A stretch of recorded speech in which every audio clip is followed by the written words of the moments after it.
বেঁচে গেছি, আমি বেঁচে গেছি। তুমি কে? আমি ঝুমুর তলার ঝুমুর পরি। তুমি বোতলে কি করো? আমাকে এক বাবা বোতলে বন্দি করে দিয়েছিল। কেন? আমাকে এক রাক্ষস খেতে তাড়া করছিল। আমি দৌড়াতে দৌড়াতে এক বাবার সাথে ধাক্কা লাগে। ইয়া! হ্যাঁ হ্যাঁ, হারামজাদি, তুই আমার ধ্যান ভেঙে দিয়েছস। তোকে আমি শাস্তি দিব। তুই সারা জীবন এই বোতলে বন্দি থাকবি। হ্যাঁ, তার জন্য ওই বাবা মাকে এই বোতলে বন্দি করে রেখেছিল, কিন্তু তুমি আমাকে বোতল থেকে মুক্তি করে দিয়েছো। আজকে আমি অনেক খুশি। বলো তুমি কি চাও? আমি তো অনেক গরিব, আমি অনেকগুলো টাকা চাই, যেন টাকাগুলো শেষ না হয়। ঠিক আছে, তুমি হাত বাড়িয়ে দাও। আরে কতগুলো টাকা!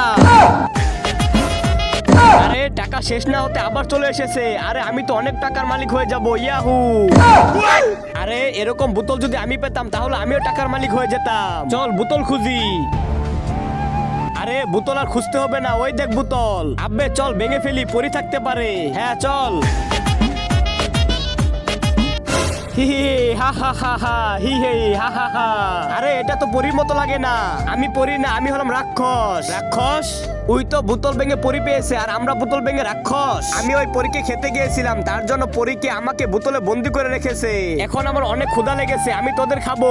তার আগে আজকে দেখবো তুমি কি মন্দির ঘরটিকে বেশি ভালোবেসে থাকো নাকি আল্লাহর ঘরটিকে বেশি ভালোবেসে থাকো। যদি তুমি আল্লাহর ঘরটিকে বেশি ভালোবেসে থাকো তাহলে এই ভিডিওতে একটা লাইক দিয়ে চ্যানেলটি সাবস্ক্রাইব করে দিবে। আর যদি মন্দির ঘরটিকে ভালোবেসে থাকো তাহলে কিচ্ছু করার দরকার নেই, আর কমেন্টে লিখে দাও আই লাভ ইউ আল্লাহ। ইয়া! আবে পালাও!